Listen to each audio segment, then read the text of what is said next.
For the Southfield Veterans Commission. We're here today at the Southfield Public Library in Southfield, Michigan. Today is January the 30th, 2008. We're sitting with Mr. Saul Arsht. He served in the Marines during the Korean War, 1951 to 52, and he achieved his highest rank of a sergeant. And this project is on behalf of the Veterans History Project for the Library of Congress. So, Mr. Arsht, could you just give us, or could you pronounce your name and give us where you were born and some background information?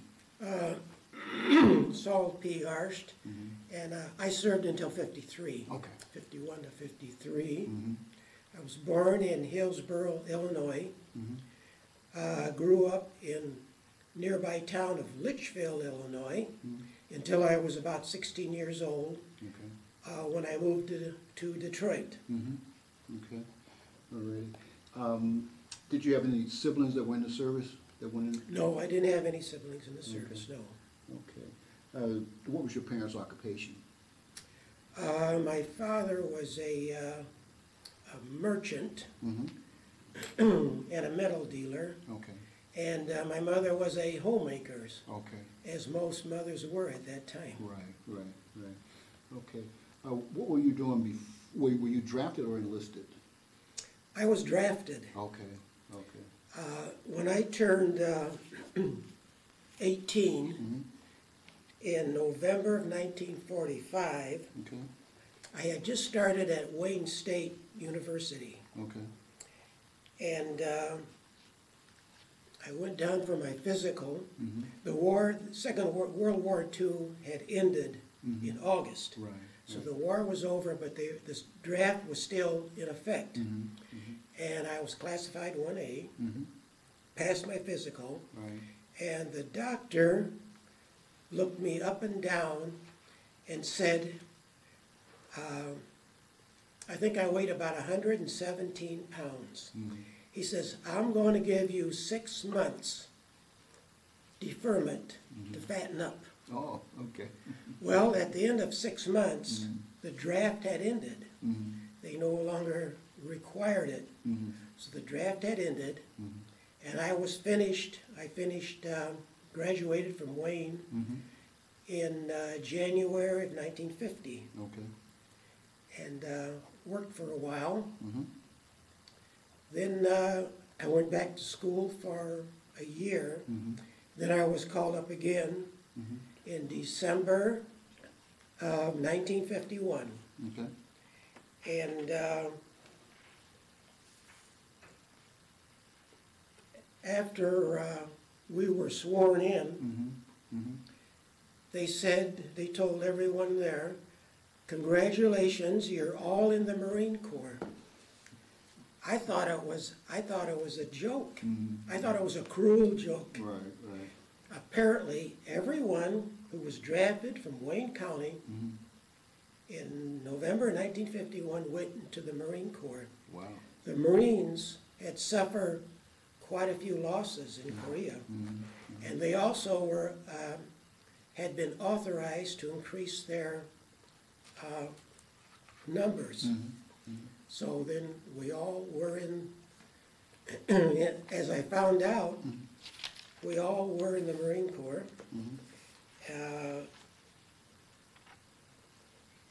And normally, everyone from this area went to Parris Island, South Carolina. Okay.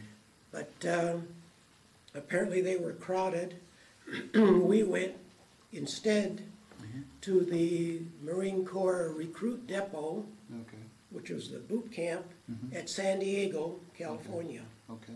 And there were only 2 boot camps, okay. Parris Island and San Diego, and we went to San Diego. Okay. It was a 4-day train trip to get there. Okay. It was the first time I had ever been in a Pullman car. So we sort of went in style. That's pretty neat. Now, where were you sworn in at here in Detroit? Sworn in Detroit, Michigan. Okay, where yes, on the 19th. Okay. December 19th. Downtown, at that time, which was the Federal Building. Oh, okay. It is now the Federal Courthouse, but at that time it was the United States Federal Building, yes. Okay, and so you boarded a train, a 4-day trip to San Diego? Yes, And- went from here to overnight train to St. Louis. Right, Changed, no, we didn't change trains, we had our own car. Okay. It was all, everyone from here. Mhm. And then they switched us to another train that went through Missouri, Oklahoma, to Texas. And by the time we got to Texas, the entire train was military. wow, wow. And it took an entire day Mm-hmm. to go across Texas. It's a big state. Then we came, then on the third day, we got to Los Angeles. And in the evening, and then we were put on another Pullman car. And from there was a short trip to San Diego. Okay. And they just put us on a siding. We got there early in the morning, put us on a siding, and they let us sleep. Okay. Didn't bother us. They were just, car was sitting there, and about 6 o'clock in the morning, here comes a bus. Wow. Got off the bus, and took us to the recruit depot. Okay. Okay. And what was the once you got to the recruit depot? Did you initially start? Would you were you assigned barracks or? Oh yes, well, first week is what they call orientation. You get your uniforms and so forth. The entire training period was 12 weeks Okay. total. Okay. And you weren't, unlike the other services, you were not allowed to set foot outside the camp Wow. until you were over with, until you were done. 12 weeks. So, And while we were at the beginning of there was a mixture of enlistees and of course, and draftees. And most of the people, I'd say in our platoon, most of them were draftees. okay. And when they started complaining, the drill instructor would say, well, you joined up, you asked for this, you join up. And everyone says, no, no, no, we didn't join up, we were drafted. And he corrected us. They had, the drill instructors had an answer for everything. They said, no, you weren't drafted, you were selected. And you should be honored that you were selected by the Marine Corps. Well, at the time, that didn't go over real good, but that happened. You had to live with Now, it. they gave us aptitude tests. Okay. And apparently, one of the tests was a Morse code test to be a radio operator. And apparently, I did quite well on that because after boot camp, I was assigned to the Air Wing. Okay. I was assigned to the 1st Marine Air Wing, which was a part of the 1st Marine Division. Every division has their own air wing. Okay. And after a 10-day leave, I reported to Marine Corps Air Station, the El Toro Marine Corps Air Station at Santa Ana, California. Okay. Okay. Well, let's sort of, what was training like? You know, once you got an orientation, got your barracks and your sheets and uniform, what was training like? Well, in the Marine Corps, they want to mold you in the way you should be. And that means they have to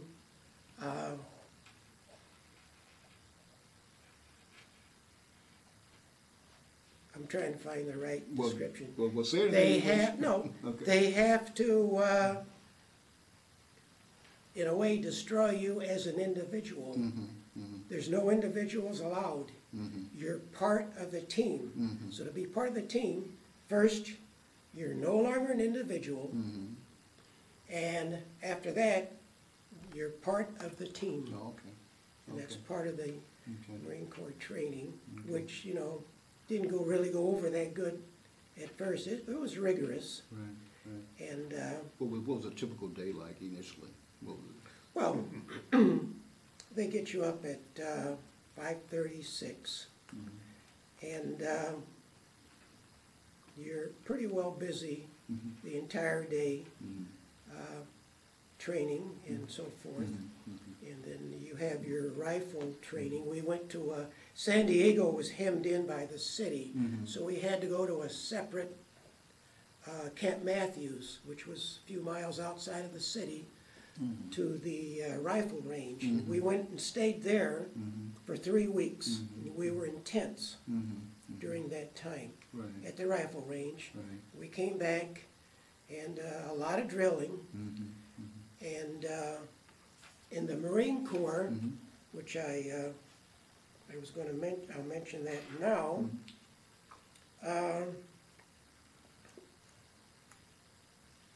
You're considered. It doesn't make any difference whether you're a cook, a clerk, or an infantryman. You are a rifleman. Everyone is a fighter, a rifleman. Now, normally, when you're done with your boot camp, you go to advanced infantry training, which in a way doesn't make a lot of sense if you're going into the air wing. Because I never really was in the infantry. And of course, the government doesn't always do things according to reason. But apparently, they had to train a lot of people quickly. So the people going in the air wing missed advanced infantry training. There was training during boot camp. There was machine gun training, grenade throwing, and they made us go into and there was in case of a gas attack, which is always a possibility, you had to go in a room where there was tear gas, and then they made you take your mask off. So you knew what that was like, and then you came out, then they let you out, and everybody was coughing and getting their breath and so forth. But you did have a certain amount of it, but you didn't get a lot of infantry training. Okay, so that, once you finish your 12 weeks, did you directly go to Santa Ana then? Yes, after a 10-day leave, or 11-day leave. We went to Santa Ana. When I arrived at Santa Ana, and I didn't know really what I was going to do until I got to El Toro. And they said, oh, you're down to be assigned as a airborne radio operator. Because at that time, the radios, you couldn't use voice on the radio for any distance. Everything was Morse code, especially in aircraft. They said, now, we're going to give you a choice, which was sort of unusual. You don't get too many choices in the service. The radio school does not start until 2 weeks. And if you want to, you can wait, and you can go into that. Or, next week, we have a clerk typist school, and you can go into that. And I said, well, you know what, maybe I'll do that. So I went to clerk typist school, which was 6 weeks, where they literally teach you how to type. I could hunt and peck on a typewriter, but up to that time I didn't know how to type. And also they teach you some, procedure as to what you'll be doing to an extent.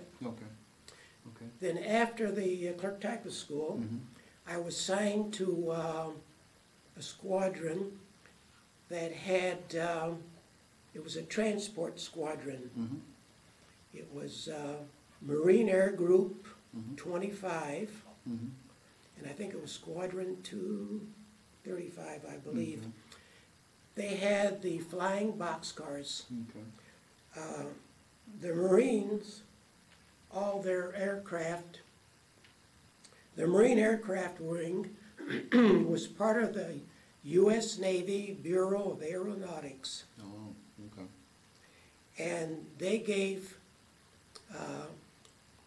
the flying boxcar, which the Air Force called the C-119, in the Navy was called the R-4Q. So they had out, for the same plane, they had different, different Right, right, ways to identify them. right. And being stationed at El Toro was good duty Okay, because it was about 35 miles from Los Angeles. okay. So on the weekend, when you got liberty, Mhm. you usually headed to Los Angeles, Right. except for one weekend Right. a month. 25% of the people at the base were required to be there at all times. Right. So 1 month, 1 week out of the month, you had to stay on the base, usually pull guard duty or Right. whatever. Okay. And, but that was good duty being near Los Angeles. And I had a, as I was gonna say that,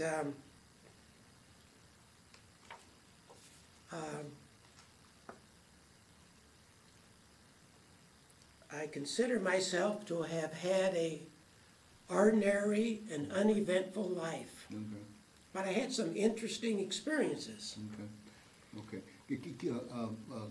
So I keep that thought, but when you went to the squadron, what duties were you assigned at the squadron? I was a, actually my MOS, Military Occupation Specialty, was an aircraft log clerk. Okay, We kept the log books okay, on the aircraft, okay. and you had a log book for the aircraft. You had a book for each engine. In our case, it was 2-engine plane. You had a log book either on the APU, the auxiliary power unit, and you kept the pilot's log books. When they would go out on training flights or any flight at all, they would record the time that they were Sure, okay. flying the plane and so forth. And then we typed up different things. It was in the, I was in the engineering department Okay. of the squadron. They maintained the planes. That was the largest department of the squadron. Right, They maintained the planes. okay, okay, okay. And about how many planes did they have there? The squadron, I think they had about 12. Okay. They had All right. 12 of the, Okay. yeah, transport. Okay, all right. And that was the one where the tail opened. There was a clamshell on the back. It was a high wing, so the Right. plane sat close to the ground. Right, right, And it was easy to get in the plane, and the two clamshells at the rear opened up. right, right, And, right. Is that the you could- C-19? no, C-119, Yeah, yes. C-119, And that's that right. opened up. Okay, right. And they could drive a Jeep in there and carry troops. Right. And now the Army used it, well, at that time, the Air Force had them, Right. and they used them for the parachutists. Right. But the Marines at that time did not have any parachutists. Okay, okay. And also, were you communicating back and forth to home? How were you communicating with your family? Communicating was by letter, Okay, was by mail, okay, and you didn't need a stamp. You just wrote on the upper corner of the letter where the stamp would go, you wrote free. oh, Being in the service, you didn't have to worry about postage. oh, that's interesting. Another Yeah, benefit. yeah, I hear you. That's pretty neat. And basically, just a minute ago, you were mentioning something about those interesting things that you had done, and you can let us hear about those. Well, one of the benefit, by being that close to Los Angeles, usually went into Los Angeles, and it just turned out I knew a couple of people in Los Angeles. Okay.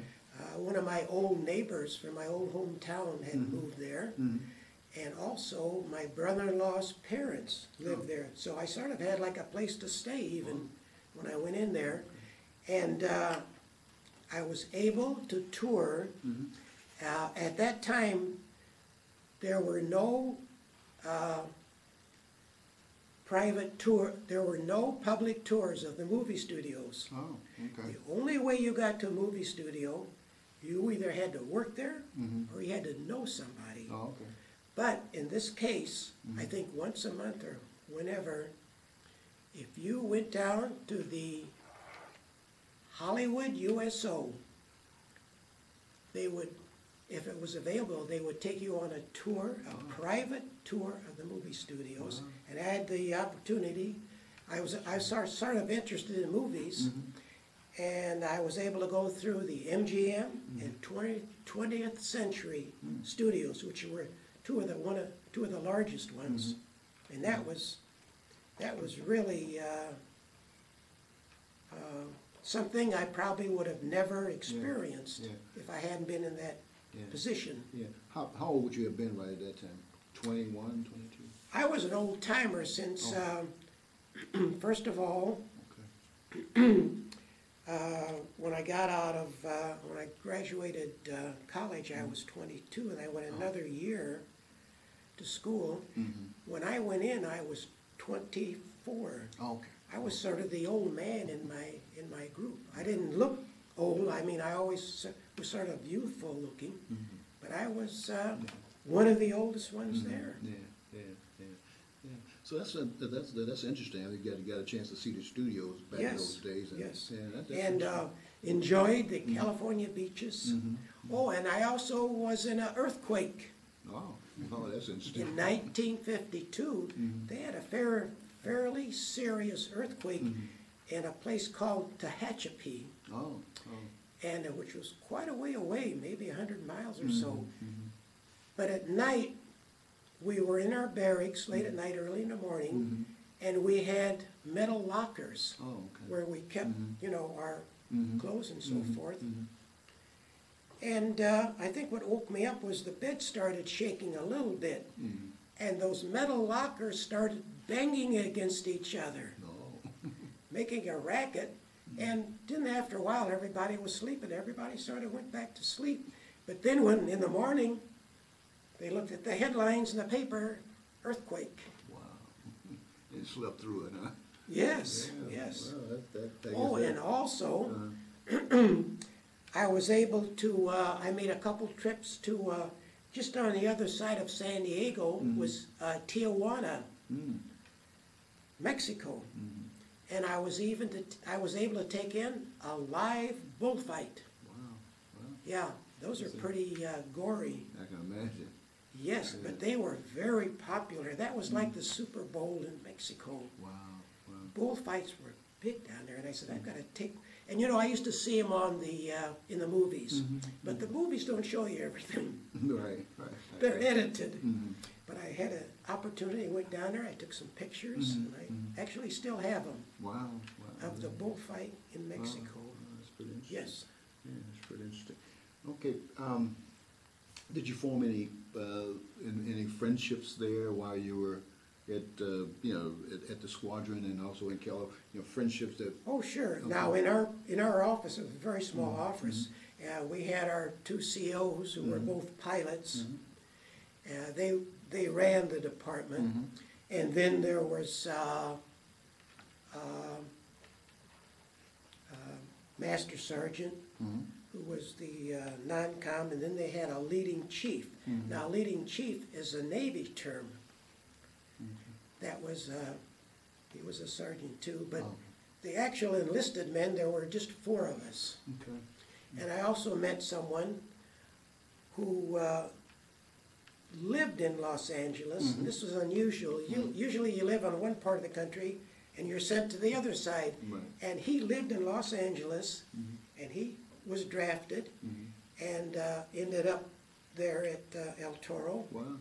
And not in my office, but in the in my squadron, and got to be a good friend with his. Yeah. Okay. All right. Did you see that?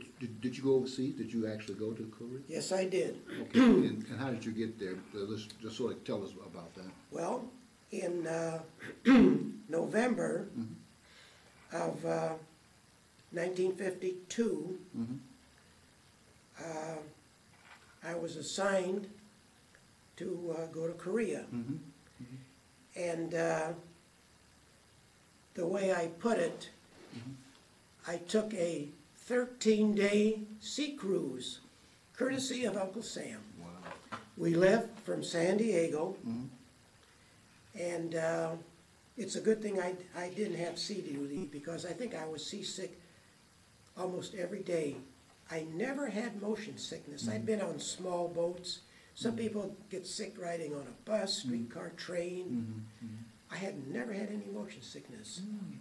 And we were still at the dock, and the ship just had like a little rock to it, at the dock even. And I started feeling a little queasy, but then when we got out in the ocean, and we went through a really bad storm. It was a military transport. Wow. It was a Navy ship. And I think it was the USS Meigs, I think the General Meigs, was all Navy.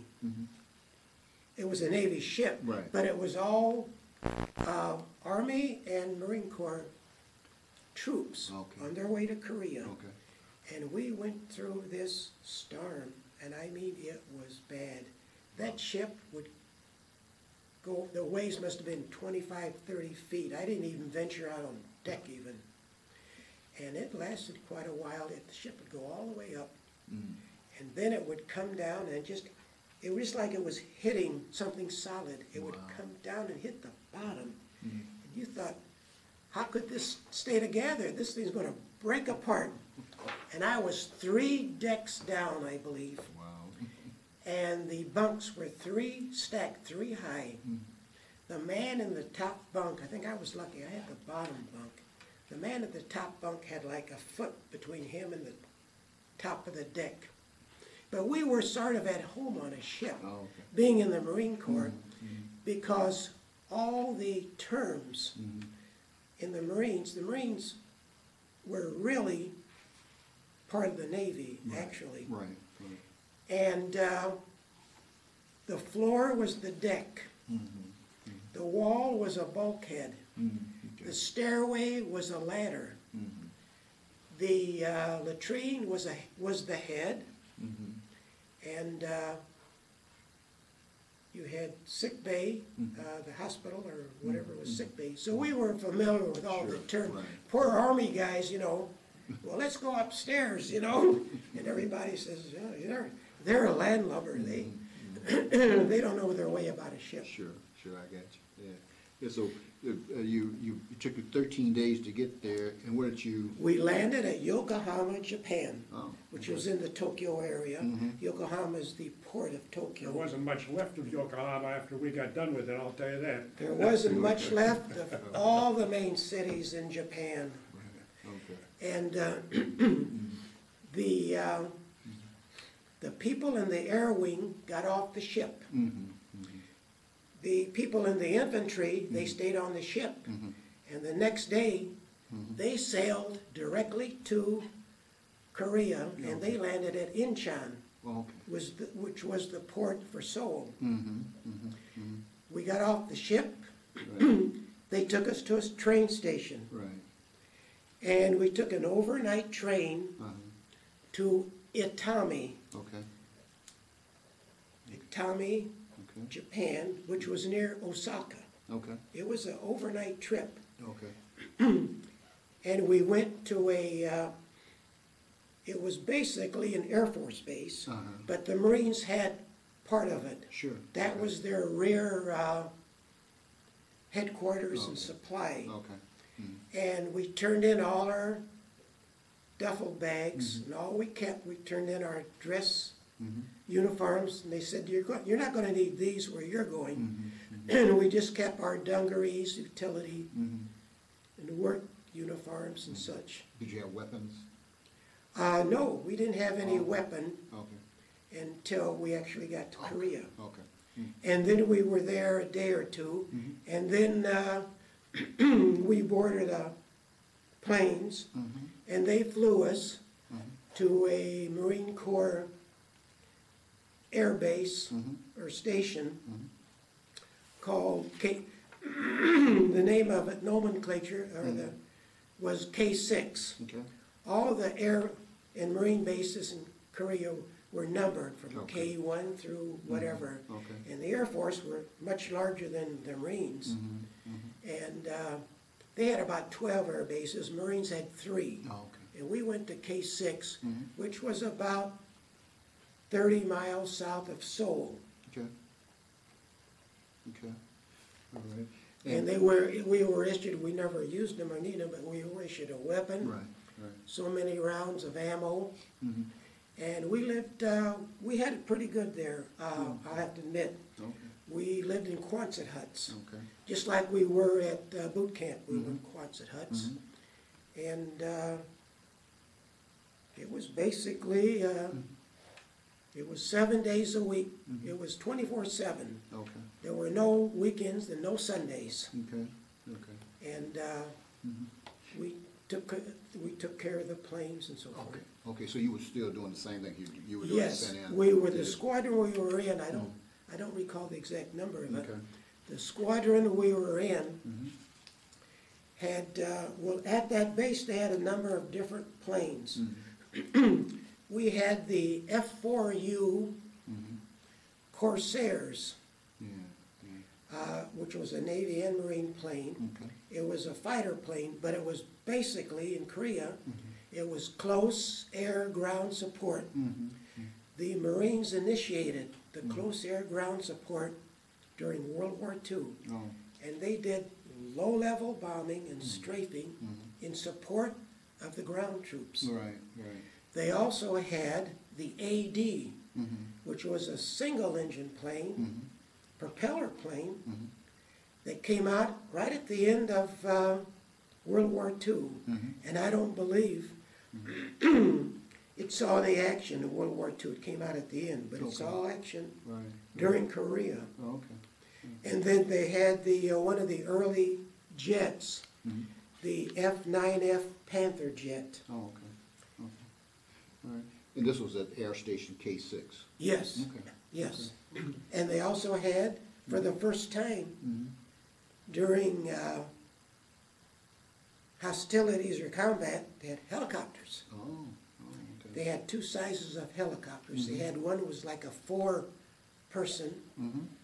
I think they were both Sikorsky. Mhm. And then they had a larger one that could hold, never flew in it, but it could hold, maybe about 6 or 8 people. Oh, okay. All right. They had those. Okay.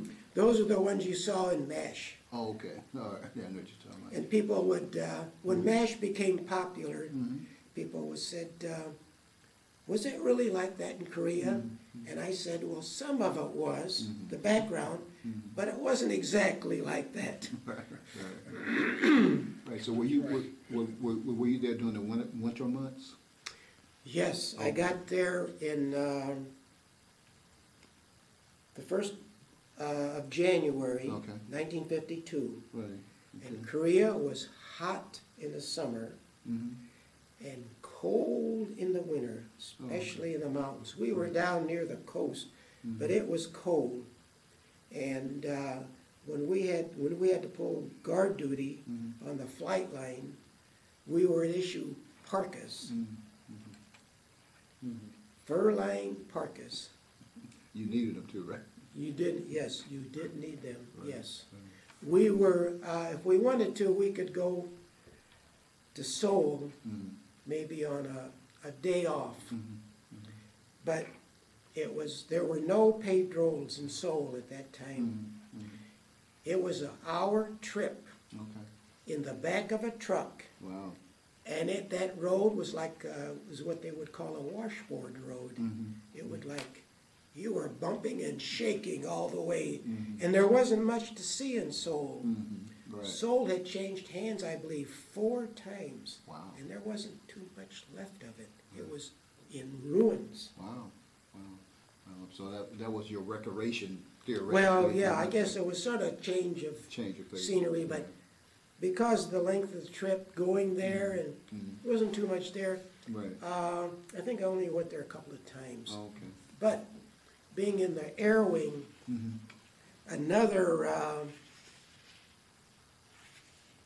benefit was that, everyone in Korea got R&R, rest and relaxation. It was a 5-day trip to Japan.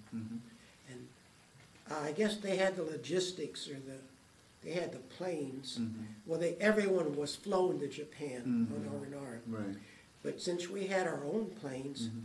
I think we got 4 during our tour of duty. We got Wow. 4 R&Rs. Wow. The poor guys in the infantry, I think they only got 1 during Wow. their year's tour. Wow.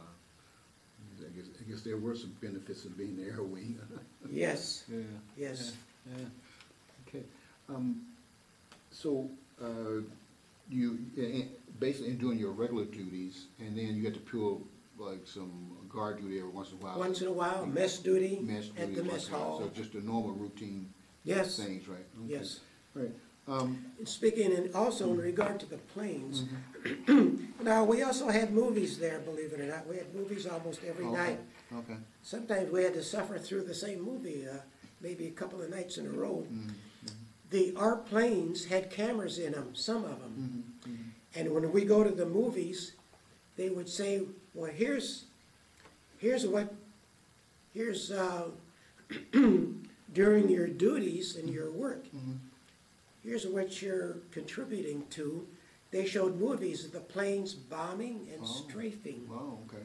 Mm-hmm. the operations. Okay. Now, by 1953, Mm-hmm.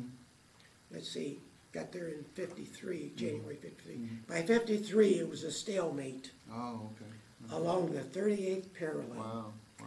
And it was almost like trench warfare. Mhm, mhm. And they would take a hill or two, and then the North Koreans would take it back. And that was about what it amounted to. Mhm.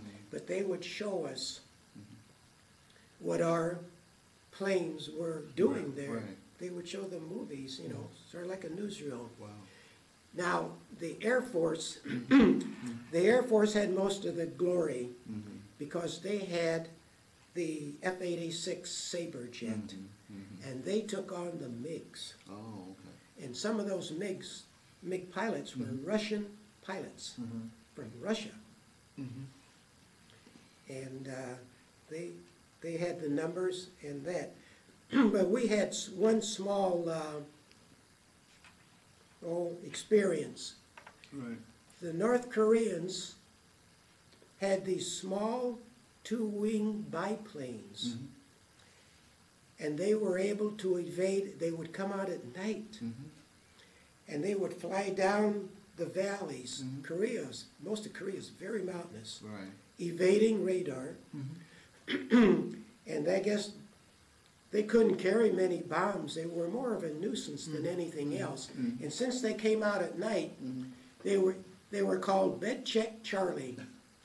Now, if and when the air raid sounded, Mhm. you're supposed to get out of your cot Mhm. and go out and get in a slit trench. Mhm. Mhm. But they were more of a nuisance than anything. Mhm. So after a while, no one paid any attention to it. Mhm. But they did get lucky. They got lucky one time. Oh.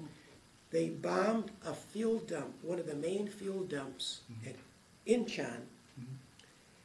And we were about 30 miles away Mhm. and could see the flames of it. Wow. Wow. The Air Force, with their jets, Mhm. weren't able to really counter them because the Air Force would when they finally would find out where they were, Mhm.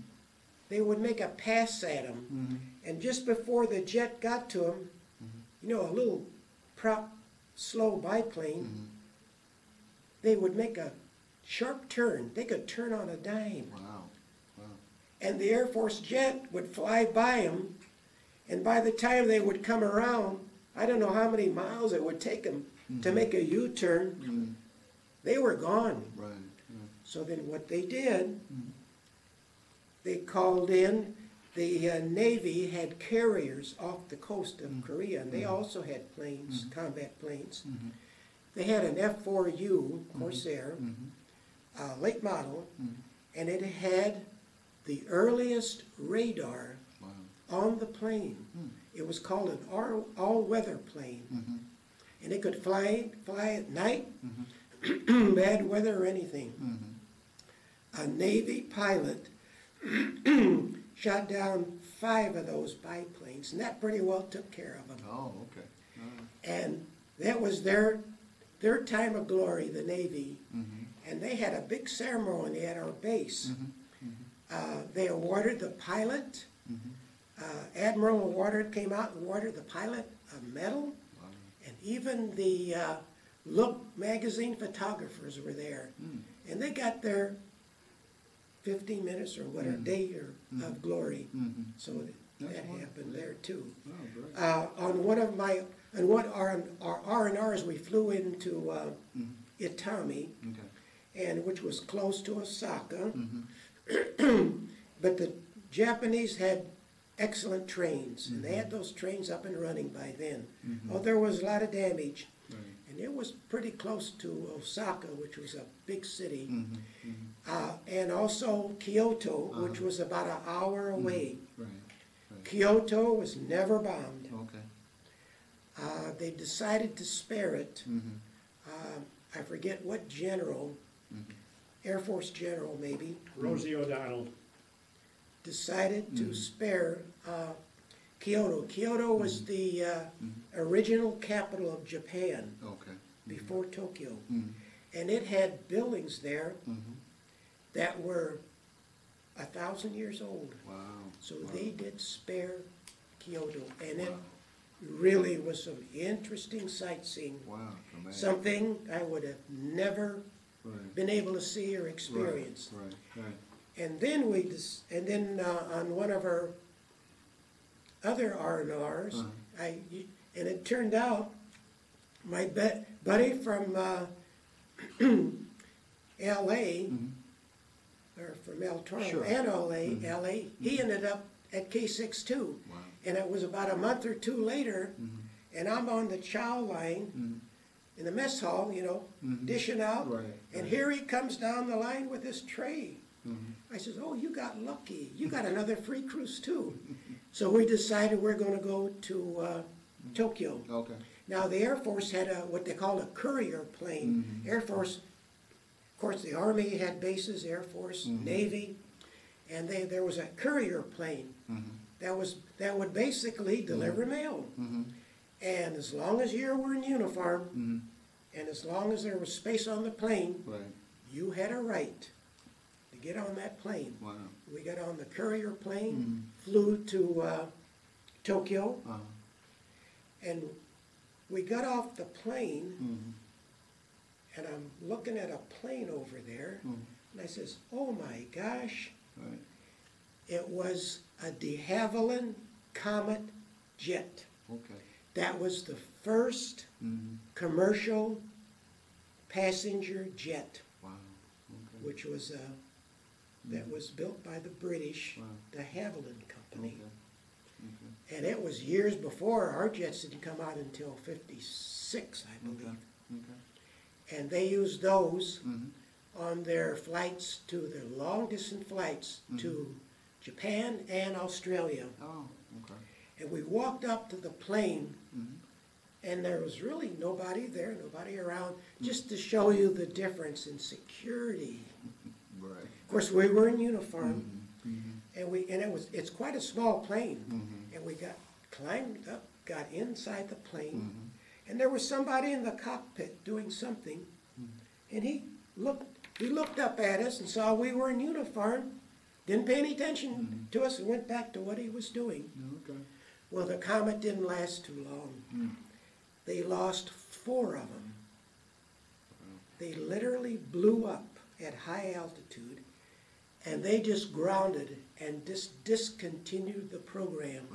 Later on, they found out it was metal fatigue.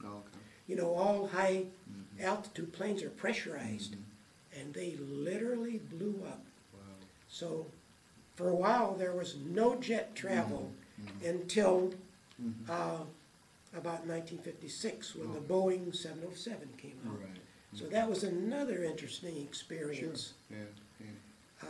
Being there and being able to see that, and so forth. And during that time, you were communicating back and forth to home by way of letter. Oh, yes. And those kind of things. Of course, the letters took about more than 2 weeks. I don't know if they flew them by air mail or not, I'm not sure. Okay. And everybody asked me later on, and I said I went to Korea, and they said, how did you go? Did you fly? I says, no, hardly anyone flew to Japan or Korea. Right. The only people that literally flew in case of emergency, there was a death in the family or something, the Red Cross sometimes would make arrangements for you to be able to fly back, but that was very rare occurrence. Right. Very rare. Okay. Now let's say you're getting close to shipping back home. Where were you? Were you still at K6 when your term was up there? Yes. Now, I didn't serve my year tour of duty Okay. because I was due to get out. See, we were selective service, Right. and we were only in for 2 years. Right. And thankfully, they didn't extend our tour of duty like is happening now. Right. And it was just the reverse of what we were doing. They Troop ship back home. yes, eventually they flew us back to Japan, Itami, and we boarded the ship. I believe, we took the train back to Yokohama, and of course, flying into, before when we flew into Tokyo, we had a beautiful view of Fujiyama, which was the snow-capped mountain near Tokyo. Now that's considered sacred by the Japanese. Okay. And we boarded the ship. Now this was not a complete troop ship. Okay.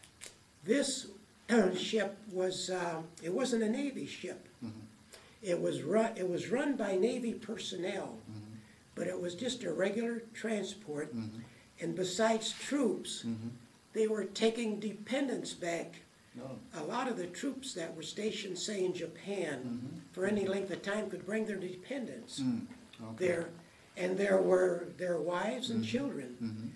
Now, they were on a separate deck than the troops. Okay. But that was, and they even had a little entertainment there for them. They had some kind of musical group or something on the way back, and that helped the boredom. Right. And then we landed, when we came back, we went to San Francisco. Okay. We sailed under the Golden Gate Bridge, Okay. and we went to the Navy base at Treasure Island, Okay. San Francisco. Okay. And I was there about 5 days to be released. Okay. Now, none of us that were drafted, none of us were discharged. Okay. We had another 6 years of reserve duty. And if you wanted to sign up for there was either the active or inactive reserves. If you wanted to sign up for the active reserves, to serve weekends and such, you could do that, and most of them didn't. Right. You were in the inactive, so really, you really didn't do anything.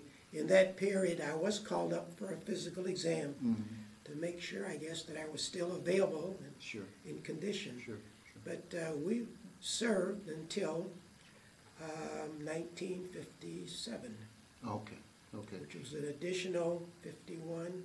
No, an 8 was 59. Right. Yes. Okay, so you were discharged at Treasure Island? Treasure Island. And that you would get on a train headed back? Got on the train and came back home. Okay. Yes. What was your reception like when you got back?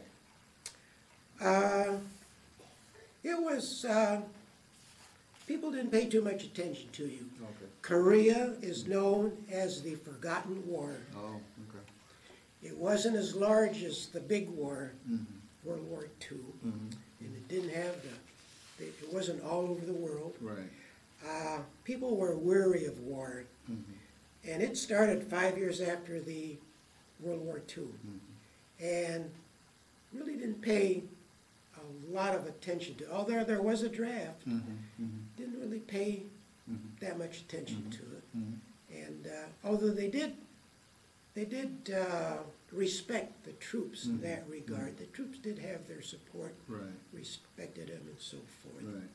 But it was, it wasn't an official war. It was the first time where the UN was involved in hostilities. Okay. So we were really under, in a way, we were under the auspices of the United Nations. Okay. We got a service ribbon, a United Nations service ribbon, Korea service ribbon, and so Right. forth, Right. yes. Right. But I'm assuming your family was glad to see you and, Oh, sure. and all that good stuff. Been away over a year. Yeah, over a year. Okay. Did you have any readjustments to civilian life? I mean, you've been in the military. Not really. I was fortunate. Wasn't in combat. I didn't see any fighting as such. Okay. Just saw some of the world, did some traveling, and really didn't really have too much of a problem. Okay. But in a way, coming back on the train or whatever, you were released from active service, but you didn't consider yourself a civilian yet. Okay. You sort of were part of the group. It was us and them. And it's hard to explain, but I understand even now, during the war in Iraq, there are veterans who have lost limbs, who want to go back, who want to go to re-enlist, to be sent back, to be back with their buddies, with their group. They're just part of a small, very, very small, elite community. And it's sort of a us against them situation. Right. But eventually that goes away. Sure. And when I entered the Marines, really didn't know too much about it. The only thing I knew about it was what you saw in the movies, which wasn't really, it didn't get the full picture. Right. And I've always been a history buff. Okay. And especially military history.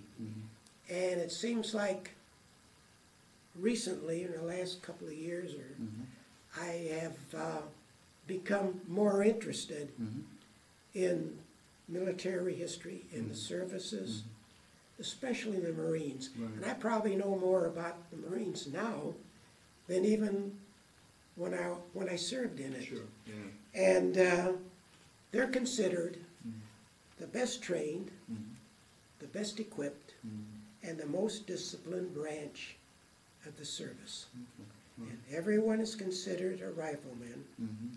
And I think in the Army, only 20% are combat troops. All the rest are support personnel.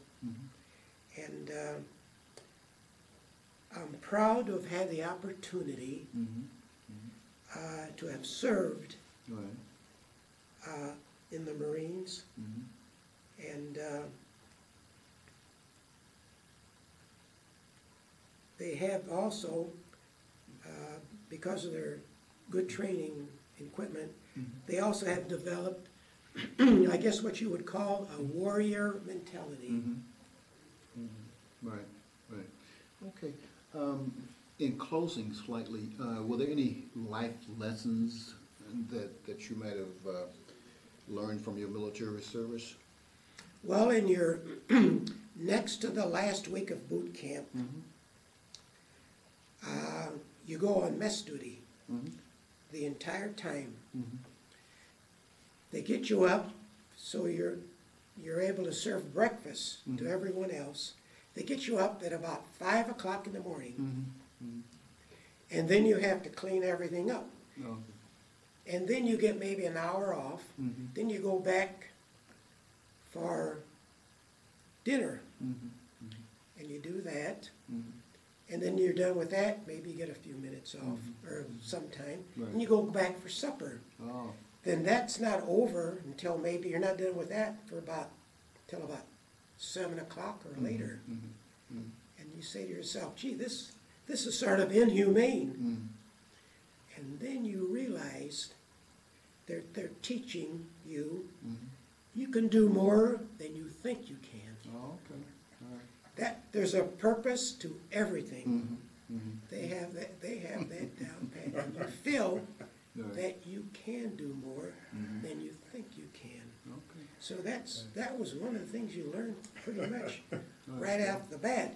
And if you're smart, you learn to keep your mouth shut, don't volunteer, Right. and keep your ears open. Right, okay. Well, thank you, Mr. Arsht, and that was a very, very wonderful story. And I'd like to just, in closing, we want to thank you for participating in this Veterans History Project. I'm Daniel Brightwell, Chairman of the Southfield Veterans Commission. Also present today is Mr. Charles W. Rice, who is also a veteran. And we want to thank you for participating. Thank you very much. Thank you, and my pleasure. Okay. And thank you for the project. Yes.